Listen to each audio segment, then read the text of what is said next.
So, hello people, this is your channel CTV and in this video we are going to solve the questions of professional ethics. See हमने professional ethics के को बहुत बार revise करा हुआ है, ठीक है, बहुत बार पढ़ा हुआ है, तो कोई अपने लिए ये नया नहीं है। ये कोई बात नहीं होती कि हम ज़बरदस्ती वापस से फर्स्ट शेड्यूल पढ़े, फिर सेकंड शेड्यूल पढ़े, फिर KYC नॉर्म्स पढ़े, फिर काउंसिल जनरल गाइडलाइंस पढ़े, ठीक है। उतना पढ़ने के बाद कुछ इंपॉर्टेंट क्वेश्चन करें। बेटर है कि हम जो है डायरेक्ट क्वेश्चन पे हिट करते हैं। क्वेश्चन पर्टिकुलर क्लॉज से रिलेटेड होंगे, वो क्लॉज को एक बार बोल दिया जाएगा, देन फर्दर उस क्लॉज से रिलेटेड जो भी क्वेश्चन आएंगे उसको हम डायरेक्टली ही सॉल्व कर लेंगे, ठीक है। एक बार देख लो कि क्वेश्चन किस टाइप के पूछ रहे हैं, ठीक है, और उसको एक बार अपने नोट्स से या अपने रीडिंग से सिंक कर लो कि कल को जब आप उसको रीड करो, अपने नोट्स को जब आप रीड करो तो आपको एक क्वेश्चन आए ध्यान में जो आपने इंपॉर्टेंट मार्क करके रखे हुए थे, ठीक है। क्योंकि एग्जाम टाइम में आप सिर्फ नोट्स ही पढ़ पाओगे, आप क्वेश्चन नहीं देख पाओगे। तो एक बार क्वेश्चन इस तरीके से देख लो एक बार, ठीक है। क्वेश्चन देखने के बाद आपको सिर्फ नोट्स से पढ़ना है, जो भी इंपॉर्टेंट पॉइंट है उस क्वेश्चन के वो आप अपने नोट्स में इनकॉर्पोरेट कर लो, ठीक।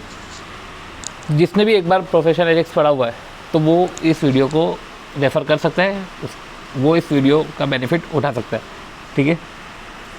क्वेश्चन आएंगे पर्टिकुलर क्लॉजेस के रिस्पेक्ट में, आपको पर्टिकुलर क्लॉज ओपन करना है, देन जो है उसके बारे में कुछ बोला जाएगा, देन डायरेक्ट क्वेश्चन सॉल्व किया जाएगा, ठीक है।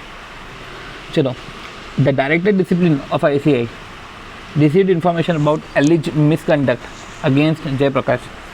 तो डायरेक्टर ऑफ डिसिप्लिन जो है उसको रिसीव हुई इन्फॉर्मेशन अबाउट द मिसकंडक्ट। अब देखो, डायरेक्टर ऑफ डिसिप्लिन हमने ये पर्टिकुलर पढ़ा है CA एक्ट में। CA एक्ट में हमने ये पढ़ा है कि जो डिसिप्लिनरी डायरेक्टरेट होता है, डिसिप्लिनरी डायरेक्टरेट, ठीक है, इसके बाद सबसे पहले कंप्लेंट आती है। तो डिसिप्लिनरी डायरेक्टरेट के पास कंप्लेंट आती है। अब जो डिसिप्लिनरी डायरेक्टरेट के अंदर डायरेक्टर ऑफ डिसिप्लिन है, डिसिप्लिनरी डायरेक्टरेट के अंदर जो डायरेक्टर ऑफ डिसिप्लिन है वो अराइव एट ओपिनियन कि prima facie misconduct first schedule में है कि सेकंड शेड्यूल में है, ठीक है। अगर ये फर्स्ट शेड्यूल में है तो मैटर बोर्ड ऑफ डिसिप्लिन को दे देगा, सेकंड शेड्यूल में है तो डिसिप्लिनरी कमेटी को दे देगा। मतलब कि disciplinary directorate, director of discipline, board of directors या बोर्ड ऑफ डिसिप्लिन या डिसिप्लिनरी कमेटी, ठीक है। तो डायरेक्टर ऑफ डिसिप्लिन मतलब वही डिसिप्लिनरी डायरेक्टरेट के पास ये सबसे पहले कंप्लेंट आई अबाउट द एलिज मिसकंडक्ट, ठीक है। Information of alleged misconduct against Jai Prakash से अगेंस्ट हुई है, जो JP एसोसिएट का प्रोप्राइटर है, ठीक है। मतलब कि ये कंप्लेंट अगेंस्ट, ठीक है, ये कंप्लेंट आई है इन्फॉर्मेशन ऑफ मिसकंडक्ट अगेंस्ट। ऐसा नहीं कि इनके खिलाफ हुआ है, ऐसा है कि इनके खिलाफ कंप्लेंट आई है। पहली complaint, audit of a college except by JP and Associate in which Jay Prakash work as a part-time lecturer. Also he has not taken permission from ICI. देखो, हमने ये पढ़ा है कि अगर आप पार्ट टाइम पढ़ा रहे हो ऑर्गेनाइजेशन में, इंस्टीट्यूट की ऑर्गेनाइजेशन में, इंस्टीट्यूट में पढ़ा रहे हो तो कोई दिक्कत नहीं, इंस्टीट्यूट के अलावा कहीं भी पढ़ा रहे हो तो आपको परमिशन लेनी पड़ेगी। बट ये पॉइंट इधर अलग है, इधर आप कॉलेज का ऑडिट भी कर रहे हो और इधर लेक्चरर भी हो, ठीक है। तो इसमें सेकेंड शेड्यूल का पार्ट 1 का क्लॉज 4 आता है। क्या बोलना चाहता है वो कि CA in practice shall be deemed to be guilty of professional misconduct अगर वो एक्सप्रेस कर रहा है अपना opinion on financial statement in which उसका या उसके फर्म का या उसके पार्टनर का सब्सटैंशियल इंटरेस्ट है, ठीक है। तो अगर मेरी फर्म का या मेरे दूसरे पार्टनर्स का इंक्लूडिंग रिलेटिव, ठीक है, इनका सब्सटैंशियल इंटरेस्ट है तो वहाँ पे मैं ओपिनियन नहीं दे सकता। तो अगर मैं वहाँ पे पार्ट टाइम लेक्चरर हूँ तो मैं वहाँ पे ओपिनियन नहीं दे पाऊँगा। और ओपिनियन किस पे? फिनेंशियल स्टेटमेंट पे। फिनेंशियल स्टेटमेंट के अलावा किसी दूसरे पे तो मैं ओपिनियन दे सकता हूँ, बट फिनेंशियल स्टेटमेंट पे मैं ओपिनियन नहीं दे पाऊँगा। क्वेश्चन में ये बोल के रखा है कि they also not taken permission from ICI, तो ये घुमाने के लिए दे के रखा है। आपको क्लॉज 11 की तरफ जाना भी नहीं है फर्स्ट शेड्यूल में, आपको इधर ही रहना है कि जहाँ पे सब्सटैंशियल इंटरेस्ट है वहाँ पर आप ओपिनियन नहीं दे पाओगे, राइट। चलो, an event relating to CSR उसको स्पॉन्सर करा है बाय JP एंड एसोसिएट। उसको स्पॉन्सर किसने किया? JP एंड एसोसिएट ने।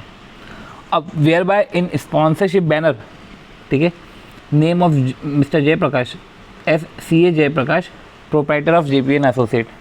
देखो, CSR का काम था, स्पॉन्सर इस JP एसोसिएट ने किया है, और स्पॉन्सरिंग बैनर में इनका जो है JP एसोसिएट में जो मिस्टर जय प्रकाश है उनको बताया CA जय प्रकाश, जो प्रोप्राइटर है JP एसोसिएट के, राइट। देखो, जो पर्टिकुलर स्पॉन्सरशिप वाला पॉइंट है ना, ये हमने क्लॉज 6 के साथ पढ़ा है, ठीक है। ये क्लॉज 6 के साथ अमेंडमेंट है। ये क्या बोलना चाह रहा है? सिंपल सी बात है, वो ये बोलना चाह रहे हैं कि आप फर्म का नाम नहीं डाल सकते, आप इंडिविजुअल का नाम डाल सकते हो, ठीक है। आप इंडिविजुअल का नाम डाल सकते हो विद द प्रीफिक्स CA कि चलो CA डाल दिया आपने, ये चलेगा, बट फर्म का नाम CA लोगो ये परमिटेड नहीं है। अब इन्होंने क्या किया कि इंडिविजुअल का नाम तो डाला, बट ये proprietor of JP and associate ये फर्म का नाम भी डाल दिया, ये कोई ज़रूरत नहीं है। तो देखो जो हम आंसर कर रहे हैं ना वो सिर्फ पर्टिकुलर उस पर हिट कर रहे हैं जहाँ पे दे के रखा है, राइट। पर किस क्लॉज में दे के रखा है हम उसका भी डिस्कशन करेंगे। इधर इस क्वेश्चन में क्लॉज 6 के बारे में मैं बात नहीं करूँगा कि क्लॉज 6 में क्या बोलते हैं क्या नहीं बोलते हैं, क्योंकि अलग से गाइडलाइंस दे के रखी थी और गाइडलाइंस में CSR के बारे में बता के रखा है, तो हमने डायरेक्ट वो CSR के गाइडलाइंस पढ़े। अब देखो, on the basis of above information and along with certain evidence against Jayprakash he was found guilty. अब वो जो गिल्टी फाउंड हुआ है वो गिल्टी फर्स्ट शेड्यूल में फाउंड हुआ, तो reprimanded with a fine 1 lakh. तो ठीक है, 1 लाख का फाइन लगेगा, ठीक है। And was impose by an order pass against him dated 12 July, ठीक है। तो 12 जुलाई को ऑर्डर पास हुआ। अगेंस्ट द सेड ऑर्डर एक अपील प्रेफर करी 17 अगस्त को, ठीक है। तो देखो यू जनरली अपील 45 दिन में करते हैं, पर यू इधर 90 डेज दे के रखा है, तो आप 90 डेज में अपील तो कर सकते हो। तो उसने अपीलेट अथॉरिटी में अपील करी on 17 August by submitting a statement of appeal with an application form of appeal. And during such appellate proceeding, it was discovered that the said statement of appeal contained some facts which were false. Okay. अब उसने appeal submit करी and during the appellate proceeding, ठीक है ना, appeal proceeding के दौरान ये पता चला कि कुछ फैक्ट थे वो फॉल्स थे, राइट। और बाद में जयप्रकाश ने उसको एडमिट भी कर लिया एंड अपोलोजाइज कर रहा है वो उसके बारे में कि गलती से कर दिया मैंने फॉल्स भेजा है और मैं अपॉलोजी मांग रहा हूँ, ठीक है। Jayprakash admitted to be false. अब देखो फॉल्स इन्फॉर्मेशन सप्लाई करना, राइट, ये जो है सेकंड शेड्यूल के पार्ट 2 में कवर है। पार्ट 2 में सबसे पहले C तो आता है contravention of provision regulation guideline, then दूसरा C आता है कि कॉन्फिडेंशियलिटी आपने ब्रीच कर दी है एक एम्प्लॉय ने, फिर देन होता है फॉल्स सप्लाई, ठीक है। तो उसका आता है क्लॉज 3। क्लॉज 3 क्या रहता है कि CA in practice shall be deemed to be guilty of professional misconduct if he submitted सिर्फ मतलब statement information return and form, इसने सिर्फ सबमिट करा है किसी भी अथॉरिटी को जो CA एक्ट में देखे रखा है, जैसे institute, QRB, board of discipline, adjudicating authority, सब आ गया, ठीक है। अगर इनको फॉल्स इन्फॉर्मेशन सबमिट करी है तो वो इधर गिल्टी हो जाते हैं। तो इस क्वेश्चन में भी ये इधर गिल्टी हो गए सेकेंड शेड्यूल के पार्ट 2 के क्लॉज 3 में। अब देखो ये हो गया, mister Jayprakash has violated which of the provisions. तो हमने प्रोविजंस तो सारे बता दिए कि कौन कौन से प्रोविजन वायलेट करे। B, before which authority the matter of Jayprakash would have been placed and what maximum punishment. C, matter of authority before which authority, तो बोर्ड ऑफ डिसिप्लिन के सामने मैटर जाना चाहिए, राइट, क्योंकि जो मिसकंडक्ट है वो first as well as second schedule है। ओके, तो ऐसे केस में जो है डिसिप्लिनरी डायरेक्टर ऑफ डिसिप्लिन के पास जाएगा, सॉरी डिसिप्लिनरी कमेटी के पास जाएगा, ठीक है, क्योंकि जो इधर कॉन्ट्रावेंशन है वो first as well as second schedule में भी कवर है। तो इधर जो है इधर रिप्रिमांड करा जाएगा, मैक्सिमम जो फाइन है वो 5 लाख तक की लगी जाएगी, imposing fine up to 5 lakh and removing name of member, ठीक है, परमानेंटली और फॉर एनी ड्यूरेशन। तो इस तरीके से हमने ये क्वेश्चन ओवर किया। ये RTP नवंबर 21 का क्वेश्चन था और हम पीछे से ही पढ़ेंगे क्योंकि हमको पता है कि पीछे जो क्वेश्चन है वो लेटेस्ट होंगे, हम लेटेस्ट क्वेश्चन नहीं पढ़ेंगे, मतलब पीछे से पढ़ेंगे फिर हम आगे तक भी आएंगे, राइट। अगला, CA Rani is practicing since 2007 in the field of tax audit. Due to her good practical knowledge, she was offered editorship of tax audit journal. Tax audit journal की एडिटरशिप दे दी, ठीक है, उसने एक्सेप्ट भी कर लिया, उसने permission नहीं ली। तो क्या ये टैक्स ऑडिट की जर्नल प्रोफेशनल जर्नल में आती है? क्योंकि प्रोफेशनल जर्नल में आपको जो है प्रोफेशनल जर्नल में जो है परमिशन रहती है वो जनरल रहती है, अदर देन प्रोफेशनल में स्पेसिफिक परमिशन रहती है। तो क्या टैक्स ऑडिट प्रोफेशनल जर्नल में आती है? तो हाँ, टैक्स ऑडिट की जर्नल जो है वो प्रोफेशनल जर्नल में आती है, ठीक है, प्रोफेशनल जर्नल में आती है। तो इसलिए जो है इसके लिए परमिशन नहीं भी लो तो चलेगा क्योंकि परमिशन अलाउड है। चलो, तो हमने एक बार क्वेश्चन पे तो हिट कर दिया। अब क्लॉज 11 में आपको बता दूं कि क्या होता है कि CA in practice shall be deemed to be guilty of professional misconduct, right, if he engage in any business और प्रोफेशन। तो CA in practice shall be deemed to be guilty of professional misconduct, वो professional misconduct में मान लिया जाएगा। If he engage in any business और profession, ठीक है, if he is engage in any business और occupation other than CA profession, तो CA in practice profession misconduct में मान लिया जाएगा अगर वो किसी बिजनेस और ऑक्यूपेशन में है अदर देन CA प्रोफेशन, अपने प्रोफेशन के अलावा किसी बिजनेस या ऑक्यूपेशन में है वो, ठीक है, अनलेस परमिटेड बाय काउंसिल। अगर काउंसिल ने परमिट करके रखा है तो बात ही खत्म है। मतलब अदर देन सीए प्रोफेशन में अगर काउंसिल ने परमिट करके रखा है तो ठीक है, अदरवाइज जो है बाकायदा वो मिसकंडक्ट हो जाएगा, ठीक है। फिर mister Dhaval a practicing CA appointed as director simpliciter, कैसे अपॉइंटेड है? Director simpliciter in Gaurav private limited after 3 year of appointment. तो after 3 year of appointment Dhaval ने रिज़ाइन कर दिया as director and accept the statutory auditor position of the company. वहाँ का director था, वहाँ के डायरेक्टर से रिज़ाइन होते हुए उसके बाद उसने जो है स्टैट्यूटरी ऑडिटर की पोजीशन पे चले गया। क्या धवल राइट है in accepting the auditor position? देखो पहले वो डायरेक्टर था, देन वो अब जो है इधर आ गया, ठीक है, वो पोजीशन में आ गया ऑडिटर की। पर देखो जब वो ऑडिटर एक्सेप्ट हुआ ना तो उसने डायरेक्टर की पोजीशन से वो हट गया था, डायरेक्टर की पोजीशन से उसने रिज़ाइन कर लिया। देखो अब क्या है कि इफ़ ही फर्म पार्टनर या उसका रिलेटिव का सब्सटैंशियल इंटरेस्ट हो, ठीक है, तो उस कंपनी के फाइनेंशियल स्टेटमेंट पे वो ओपिनियन नहीं दे सकता। ये सेकंड शेड्यूल का हमारा पार्ट 1 का क्लॉज 4 बोलता है। और फिर अपन ने ये भी बोला है कि कंपनी के ऑफिसर और एम्प्लॉय कंपनी को ऑडिट तो नहीं कर पाएंगे। ये सिर्फ कंपनीज एक्ट में बोला गया है, तो सिर्फ ये कंपनी ऑडिट से ही रिलेटेड नहीं होता है, ये टैक्स ऑडिट पे भी अप्लीकेबल हो जाता है। क्योंकि ले देखिए जो सब्सटेंस है कि इंडिपेंडेंसी ऑफ माइंड, यही बोला गया है कि जो इंडिपेंडेंसी ऑफ माइंड है वो इक्वली एप्लीकेबल है दोनों सिचुएशन में, इन सिचुएशन में भी एप्लीकेबल है, इसलिए ये टैक्स ऑडिट पे भी एप्लीकेबल होता है।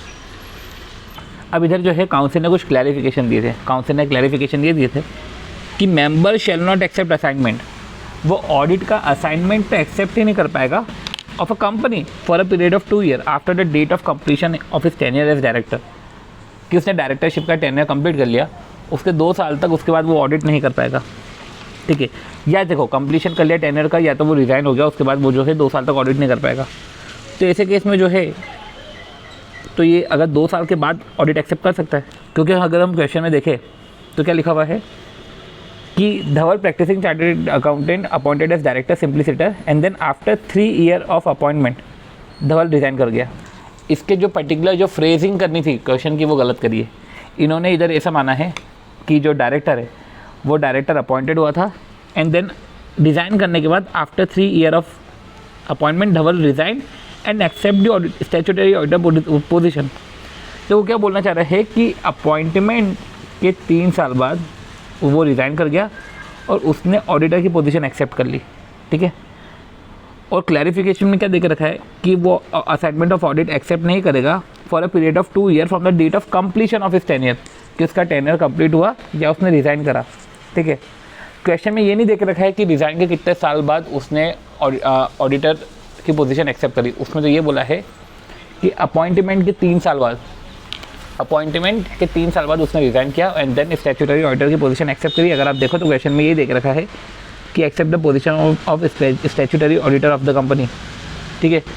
और आफ्टर 3 ईयर ऑफ अपॉइंटमेंट, ठीक है, उसने रिज़ाइन किया एज ए डायरेक्टर, तो वो अपॉइंटेड हुआ था एज ए डायरेक्टर और after 3 year of appointment Dhaval ने रिज़ाइन किया डायरेक्टरशिप की पोजीशन से। अब रिज़ाइन करा, अब रिज़ाइन के बाद बोल दिया उन्होंने एक्सेप्ट करी ऑडिटर की पोजीशन। पर भाई आपको ये समझना चाहिए कि यार टाइम क्या है, रिज़ाइन करने के बाद कितने टाइम में उसने ज्वाइन किया, क्या वो 2 साल के अंदर ज्वाइन किया कि 2 साल के बाद ज्वाइन किया? 2 साल के अंदर ज्वाइन किया तो मिसकंडक्ट है, उसके बाद किया तो मिसकंडक्ट नहीं है, ठीक है। पर अगर आप आंसर देखो तो क्या लिखा हुआ है कि जो धवल प्रैक्टिसिंग सीए, ठीक है, is appointed as director simpliciter after 3 year of appointment, appointment के 3 ईयर के बाद, ठीक है। और after 3 year appointment director resign and accept the statutory auditor position in the view of above the provision of Dhaval can accept the directorship of a company as period of 2 year after his resignation is completed. तो उसने इसको जो है ये मान लिया कि ये मिसकंडक्ट नहीं है, ये एक्सेप्ट कर सकता है। तो ठीक है, एक थोड़ा सा ये टाइपोग्राफिकल एरर था, तो ठीक है, हमने वो जो क्रक्स है वो हमने लिख लिया है कि डायरेक्टरशिप से जब आप डिज़ाइन करते हो तो 2 साल तक आप ऑडिटरशिप एक्सेप्ट नहीं कर पाओगे, उसके बाद जो है आप ऑडिटरशिप एक्सेप्ट कर सकते हो, ठीक है। चलो, mister Sudhir a chartered accountant in practice, उसने एक स्पीच डिलीवर करी in national conference organise by ministry of textile, और जब स्पीच वो डिलीवर कर रहा था he told to the audience that he is a management expert. लो, उसने बोल दिया कि वो मैनेजमेंट एक्सपर्ट है और उसकी जो फर्म है वो टैक्सेशन की सर्विसेज प्रोवाइड करती है, ठीक है, और रीजनेबल रेट है, ठीक है। He also requested audience to approach to his firm of chartered accountant for this services and the request of audience and at the request, उसने सब लोगों को ये भी बोला कि आओ विजिट करो, ठीक है। ऑडियंस की रिक्वेस्ट पे उसने जो है बिजनेस कार्ड भी डिस्ट्रीब्यूट करे, टेलीफोन नंबर भी दिया, ठीक है, मतलब इतना सब उन्होंने कर दिया।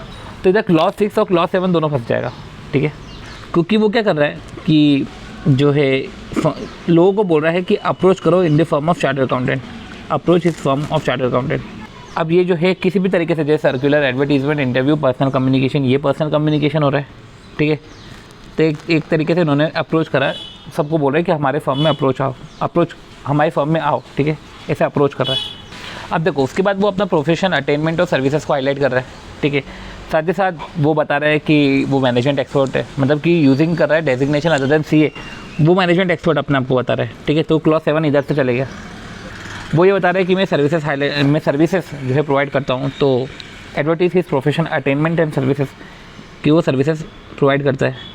अब पॉइंट ये है कि वो मैनेजमेंट, वो नेशनल कॉन्फ्रेंस वो अटेंड कर रहा है, ठीक है। नेशनल कॉन्फ्रेंस अटेंड क्या कर रहा है, वो नेशनल कॉन्फ्रेंस में स्पीच डिलीवर कर रहा है। तो देखो ऐसा है कि आप टीवी में अपीयर हो सकते हो, फिल्म में अपीयर हो सकते हो, आप जो है स्पीच डिलीवर कर सकते हो, रेडियो ब्रॉडकास्टिंग कर सकते हो, लेक्चर्स दे सकते हो पर्टिकुलर फोरम पे, पर जो है अपना रेफरेंस नहीं डाल सकते, मतलब कि आप अपने फर्म का नाम नहीं डाल सकते, राइट।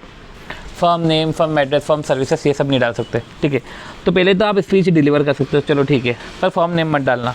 चलो उसने स्पीच डिलीवर करी, अब वो अपने आपको मैनेजमेंट एक्सपर्ट बता रहा है, तो using designation other than CA, चलो ठीक है, ये हो गया।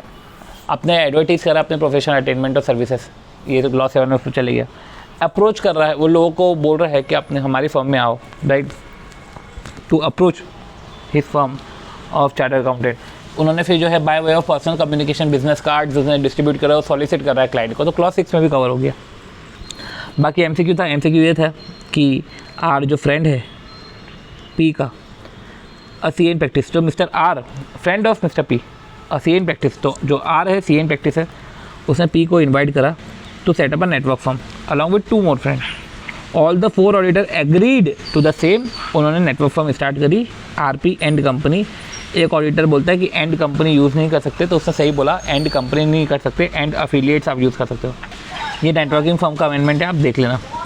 फिर अपन ने ये पढ़ा था कि जो की बी एसोसिएट है chartered accountant has been appointed as auditor, उसको ऑडिटर जैसे अपॉइंट किया, ठीक है, of the company for financial year 2021, और उसके अंदर 2 पार्टनर है के एंड बी, ठीक है। के इज़ अ ब्रदर। अब जो के है, के बी जो है वो एक कंपनी के ऑडिटर है, ठीक है, वो एक कंपनी के ऑडिटर है। अब के जो है is a brother of the father of finance director of a company, तो कंपनी के जो फाइनेंस डायरेक्टर है, फाइनेंस डायरेक्टर का ये रिलेटिव है, और रिलेटिव इन द सेंस कैसे कि वो ब्रदर है, ठीक है। और जो बी है वो ओल्ड फ्रेंड है, के तो ब्रदर है और बी ओल्ड फ्रेंड है, तो कौन सा एथिकल थ्रेट लग जाएगा, तो ऑब्वियस सी बात है ये फैमिलियरिटी थ्रेट है, राइट। और इनफैक्ट फैमिलियरिटी थ्रेट तो है, इनफैक्ट वो खुद ऑडिट भी नहीं कर पाएगा, क्योंकि सेकेंड शेड्यूल पार्ट 1 क्लॉज 4 वो एक्सप्रेस नहीं कर सकता opinion on the financial statement of a company in which, ठीक है, ही हिमसेल्फ या फर्म पार्टनर और रिलेटिव है सब्सटेंशियल इंटरेस्ट, ठीक है। अब इधर देखो, इधर रिलेटिव का सब्सटेंशियल इंटरेस्ट है क्योंकि उसका रिलेटिव डायरेक्टर है वहाँ पे। साथ ही साथ सेक्शन 141 भी बोलता है कि अगर पर्सन जिसका रिलेटिव, जैसे इस केस में क्या हुआ था कि के है उसका रिलेटिव, ठीक है, के है उसका रिलेटिव, मतलब कि उसका भाई डायरेक्टर है ना, डायरेक्टर नहीं तो कम से कम के भी होता, तो ऐसे केस में भी जो है वो ऑडिट नहीं कर पाएगा, एक्सप्रेस नहीं कर सकता ओपिनियन, राइट।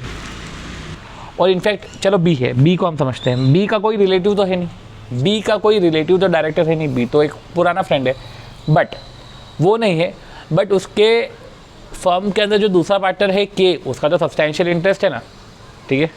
तो फिर वो जो है ऑडिट नहीं कर पाएंगे। जेड जो न्यूली क्वालिफाइड सीए है, स्टार्टेड करी अपनी प्रैक्टिस फरवरी 18 में by setting up an office in the hill station. Office कहाँ पे ओपन करा? हिल स्टेशन कोडाई कनल में।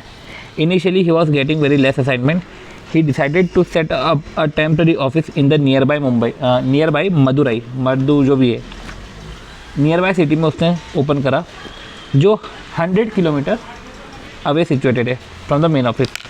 As plan he took a office space on rent for 3 month, अप्रैल मई जून।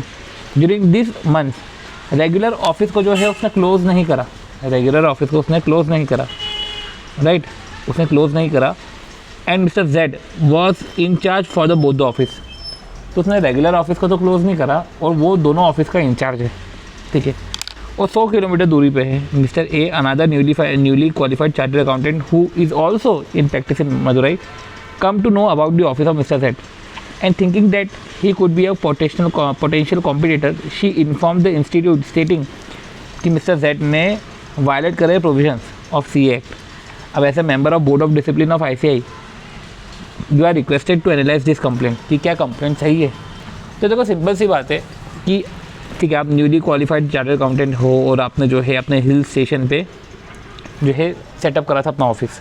पहले तो ये जो बात है वो सेक्शन 27 की है, तो हम एक बार सेक्शन 27 पे आ जाते हैं कि जब आप हिली एरियाज़ में रहते हो, ठीक है, एंड जो है आपको मेन ऑफिस ओपन करना है क्योंकि विंटर सीजन में आपको ओपन करना है क्योंकि हिली एरिया से ठंड रहती है, ठीक है, तब टू 3 मंथ आप टेम्प्रेरी ऑफिस विंटर सीजन में ओपन कर सकते हो, right.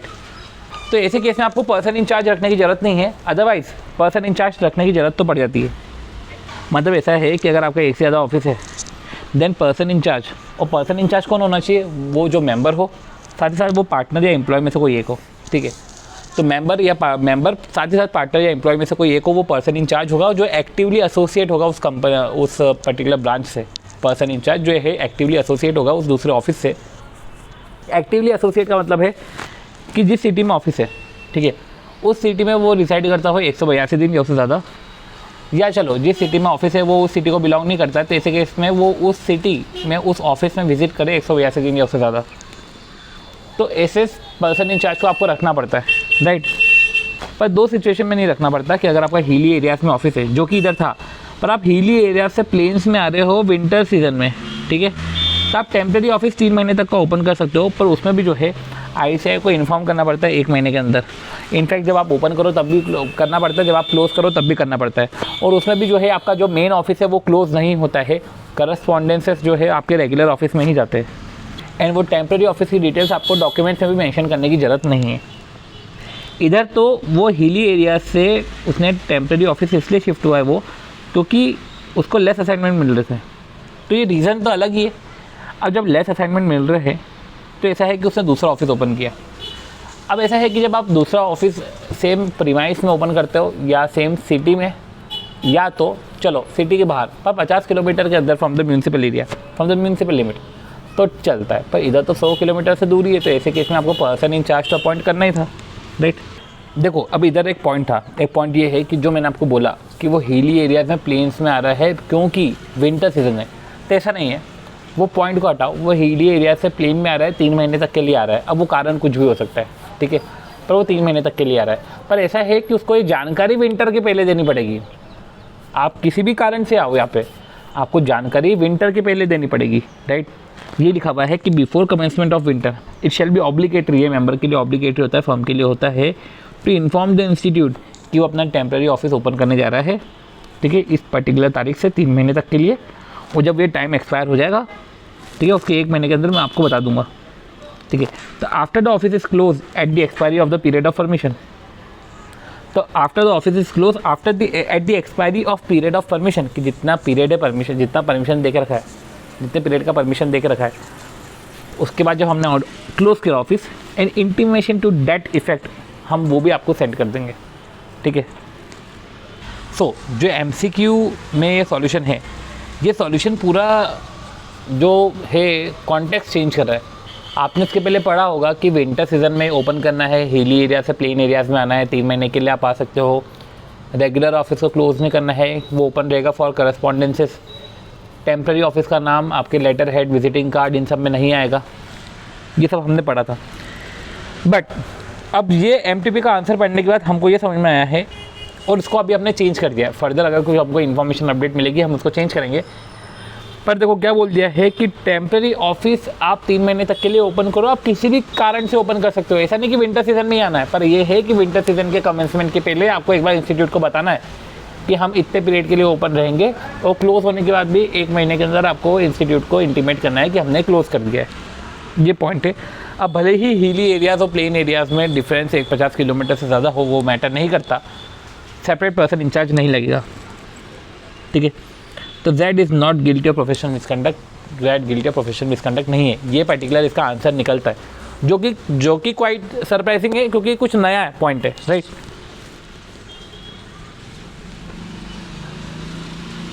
Okay, so a letter is send by mister Braja, letter is send by, किसने सेंड करा है? राजा ने सेंड करा है। राजा जो सी इन प्रैक्टिस है, to the ministry of finance inquiring about whether a panel of auditor is being maintained, क्या panel maintain कर रहे हो?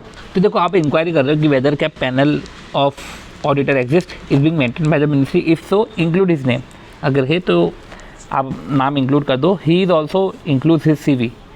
अब बताओ ये सही है कि नहीं है? देखो पूछना कि क्या पैनल एग्जिस्ट करता है, और अगर एग्जिस्ट करता है तो मेरा आप जो है CV ले लो, वो आंसर कर देना। ये एक तरीके से रोविंग इंक्वायरी हो जाती है और ये गिल्टी ऑफ मिसकंडक्ट हो जाएगा, ठीक है। तो आपको क्लॉज 6 पता है, ठीक है। C in practice shall be deemed to be guilty professional misconduct, अगर वो सॉलिसिट करता है किसी लोगों को, बंदों को, क्लाइंट को, और प्रोफेशनल वर्क या प्रोफेशनल वर्क डायरेक्टली इनडायरेक्टली किसी भी तरीके से CAIP मतलब कि जो है personal communication, advertisement, interview, circulars, ठीक है। और empanel in making application for empanelment for allotment of audit and other professional work, आप एप्लीकेशन कर रहे हो, ठीक है। Council has appointed existence of such panel, ऐसा पूछना, is within the knowledge of member. वो बोल रहे हैं where the existence of such panel, ये बोल रहे हैं कि अगर आपको पता है कि existence of such panel is within the knowledge of member, तो आप फ्री हो to write to the concern organization with the request कि जो है आप नाम एंटर कर दो, to place his name on the panel, ठीक है। तो ये कब आप फील फ्री, या आप कब राइट कर सकते हो, या आप कब किसी को रिक्वेस्ट कर सकते हो कि मेरा नाम आप इंसर्ट कर देना, where existence of such panel is within the knowledge. अगर तुमको पता हो, अगर तुमको पता है कि इस ऑर्गेनाइजेशन में एग्जिस्टेंस ऑफ पैनल है, तो ऐसे केस में आप रिक्वेस्ट कर सकते हो। आप ऐसा पूछ नहीं सकते कि क्या आप क्या पैनल है क्या, चलो है तो मेरा नाम एंटर कर देना, ये पर्टिकुलर ये कोई तरीका नहीं होता है। चलो अगला क्वेश्चन है कि mister SS limited is a partly owned subsidiary, SS limited जो है पार्टली ओन्ड सब्सिडियरी है of HH limited. For the upcoming financial year messrs DD limited जो चार्टर्ड अकाउंटेंट है were appointed as statutory auditor of SS limited, ठीक है। तो HH की subsidiary SS थी और DD को जो है अपॉइंट किया stat auditor of SS। The CEO of holding company was impress, तो होल्डिंग कंपनी का CEO इम्प्रेस था with the knowledge and one of the ठीक है and experience of mister D, one of the partner of the firm, ठीक है। अच्छा, वो knowledge और एक्सपीरियंस ऑफ D, जो D का नॉलेज और एक्सपीरियंस है उससे इम्प्रेस था, ठीक है। And hence he offered mister D to take up the position as director, क्या आप आओ और हमारे डायरेक्टर की पोजीशन एक्सेप्ट कर लो, राइट। अगर डायरेक्टर की पोजीशन एक्सेप्ट करें तो सब्सटैंशियल इंटरेस्ट हो जाएगा, तो आप ओपिनियन नहीं दे पाओगे, ठीक है। तो he offer D to take up the position of director, not MD, not whole time director, क्या आप कोई MD और होल टाइम डायरेक्टर नहीं हो, पर आप डायरेक्टर हो। At the same time D friend approaches him, उसी दौरान D का दोस्त D के पास आया with an assignment to act as a recovery consultant. चलो वो आया, वो बोला क्या रिकवरी कंसल्टेंट बन जा, रिकवरी कंसल्टेंट बन जा, रिकवरी एग्जीक्यूट करने वाला नहीं। Management consultancy and other services में अपन ने पढ़ा है 2 सबसेक्शन 224 के अंदर, क्लॉज 4 के अंदर हमने पढ़ा है कि मैनेजमेंट कंसल्टेंसी सर्विसेज में हम रिकवरी कंसल्टेंट तो बन सकते हैं। Mister D is now confuse whether to accept और reject the offers, he approach, ठीक है। वो आपके पास आया, सीक योर एडवाइस, ठीक है। तो आप क्या एडवाइस दोगे? देखो पॉइंट ये है कि चार्टर्ड अकाउंटेंट को कभी भी डायरेक्टर बनने से रोका नहीं गया है, आपको बनना तो बनो, ठीक है। पर पॉइंट ये है कि अगर आप डायरेक्टर बन गए, क्योंकि देखो डायरेक्टर बनने के लिए कोई रोका नहीं गया है, आप डायरेक्टर तो बन सकते हो, पर अगर आप एक बार डायरेक्टर बन गए, आप सब्सिडियरी के ऑडिटर हो और होल्डिंग के डायरेक्टर बन रहे हो, ठीक है। तो ऐसे केस में जो है देखा जाए तो अगर आप सब्सटेंस को देखो, ठीक है, तो ऐसे केस में आपका इंडिपेंडेंस अफेक्ट होगा। तो ये लिखा हुआ है कि जो एथिकल स्टैंडर्ड बोर्ड नोट करता है कि उसने ये नोट करा है कि that the public conscience is expected to be ahead of law, therefore members are expected to interpret the requirement as regard independence much more strictly, ठीक है, than what the law requires and should not place themselves in position।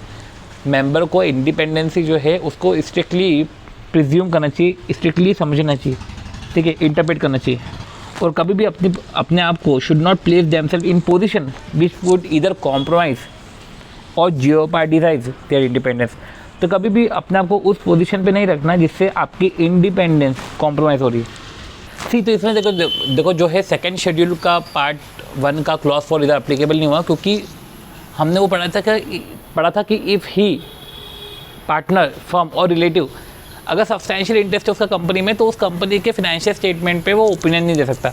But इधर substantial interest उस company पे नहीं है, वो particular company की बात नहीं करना है, राइट, वो पर्टिकुलर उस कंपनी की बात नहीं कर रहा है। इधर पॉइंट ही दूसरा है। सबसे पहले क्या डायरेक्टरशिप होल्ड कर सकता है, तो कोई दिक्कत नहीं, आप डायरेक्टरशिप तो होल्ड कर सकते हो, पर उसके ही सब्सिडियरी में अगर आप ऑडिटर हो तो यार ये अलाउड नहीं होगा, इन द सेंस कि आप समझो कि इंडिपेंडेंसी को आप स्ट्रिक्टली समझो, ठीक है, जितना लॉ में बोल के रखा है उससे ज़्यादा ही स्ट्रिक्टली समझना पड़ेगा। यही एथिकल स्टैंडर्ड बोर्ड के पर्टिकुलर पैरा में बोल के रखा है कि member should interpret the requirement of independence, member should interpret the requirement of independence much more strictly than the law. जैसा लॉ बोल रहा है उससे ज़्यादा स्ट्रिक्टली तरीके से आपको इंडिपेंडेंस समझना चाहिए, ठीक है। और मेंबर को अपने आप को इस पोजीशन पे नहीं रखना चाहिए। Member should not keep themselves in a position which compromise their independence.